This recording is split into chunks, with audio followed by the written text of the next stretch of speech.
Amerikaning Birlashgan Davlatlar Tashkilotining Jenevadagi ishxonasida turishliq vakillar o'miki Xitoyning kishilik huquq xotirasiga qarab chiqish yig'ini haqida o'z to'r betida Uyg'urcha bayonot e'lon qildi. Shuning bilan birga yig'inda Amerikaning vakili Xitoyga noiti keskin talablarni o'tirg'a qo'ygan. U Xitoyga 8 tur bo'yicha fikr sungan bo'lib, uningda Xitoy hukumatining Uyg'urlarga qaratayotgan irqiy qirg'inchiligi va insoniyatga qarshi jinoyatining hali ham davomlashayotganligini yana bir qatim ta'kidlagan. Amerika vakili mundaq degan: "Biz Xinjiangda davomlashayotgan irqiy qirg'inchilik va insoniyatga qarshi jinoyatlarni butun Xitoy miqyosida, jumladan ishki Mo'ng'ul, Tibetda yuz berayotgan kishilik huquq dafsandichiliklarini, Hong Kongdagi kishilik huquq va negizlik erkinlikka hurmat qilishning yo'qligini, shundaqla chet ellardagi shaxslarni jimiqtirish uchun yurgizgan chegara halqagan bostirishlarni ayiblaymiz." Amerika vakili so'zda yana Xitoyning Sharq Turkistondagi barliq gunohsiz tutqunlarni qo'yib berishni, yotoqliq maktablarni o'z ichiga olgan majburiy assimilyatsiya siyosatini to'xtatishni talab qilgan. U yana mundaq degan: "Biz Xinjiangdagi majburiy emgak, majburiy to'ylashtirish, tug'ut cheklash, ayollarni tug'mas qilib etish, bola tushirish va oilalarni majburiy chorlashni to'xtatishni talab qilamiz. Shundaqla Birlashgan Davlatlar Tashkilotining Xinjiang va Tibetga qarta to'salg'usiz holda va haqiqiy ma'noda tekshirilishiga yo'l qo'yilishini talab qilamiz." Sharq Turkistonning Qirg'iziston chegarasidagi Uchturpan noyisi 23 yanvar tong saharda ig'ir yer tavrash ofatiga uchirdi. Xitoy geologiyalik tekshirish doiralari tavrash kuchini 7.1 ball, Amerika geologiyalik tekshirish organi bo'lsa, tavrash kuchining 7 ball ekanligini qayd qilmoqda.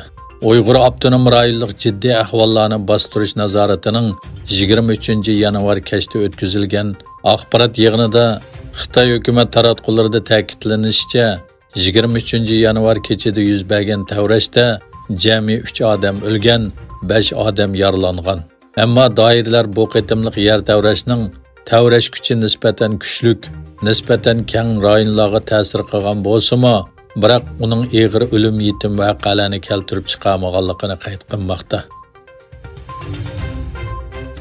23 yanvar kuni Birlashgan Davlatlar Tashkilotining Jenevadagi bosh shtabida Xitoyning kishilik huquq vaziyatiga qarab chiqish yig'ini boshlangan.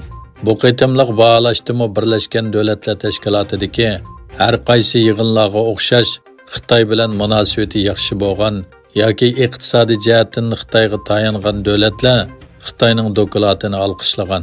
Ular Xitoyning millionlagan kishilarni namratlikdan qutuldirganligini, kishilik huquqqa kapolatlik qilganlik deb madiylagan. Demokratik davlatlarning vakillari bo'lsa, Xitoyning kishilik huquq xotirasiga bo'lgan andishlarini o'tirg'a qo'ygan.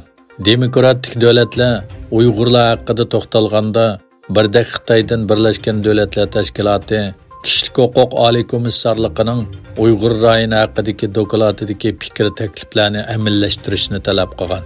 Bu davlatlar Amerika, Angliya, Kanada, Isroil, Avstraliya, Avstriya, Shvetsariya qatorliqlar bo'lib, ular Xitoy hukumatining Uyg'urlarga tutayotgan muomalasini maxsus tilga olgan. Turkiya vakili bo'lsa, yig'indagi so'zida Xitoy hukumatining barliq fuqarolarning, jumladan Uyg'urlarning huquqiga kapolatlik qilishi lozimligini tilga olgan.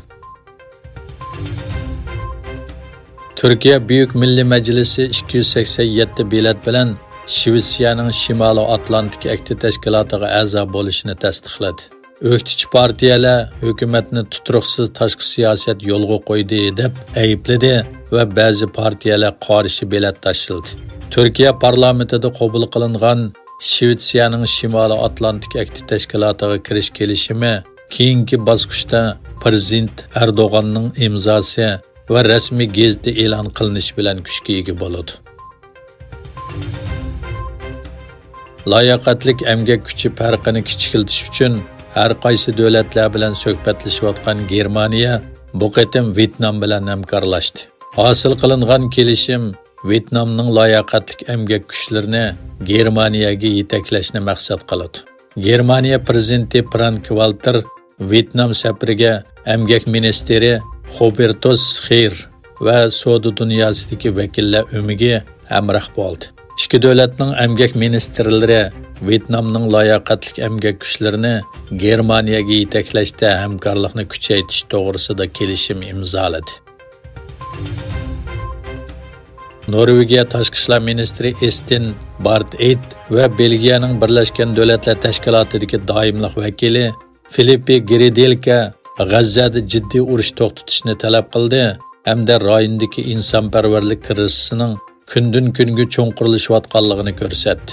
Eid bilan Gridelka Birlashgan Davlatlar Tashkiloti bexatarlik kengashida o'tkazilgan Falastin masalasi bo'yicha yuqori darajalik bir yig'inda so'z qilganda yuqorilarni bildirdi.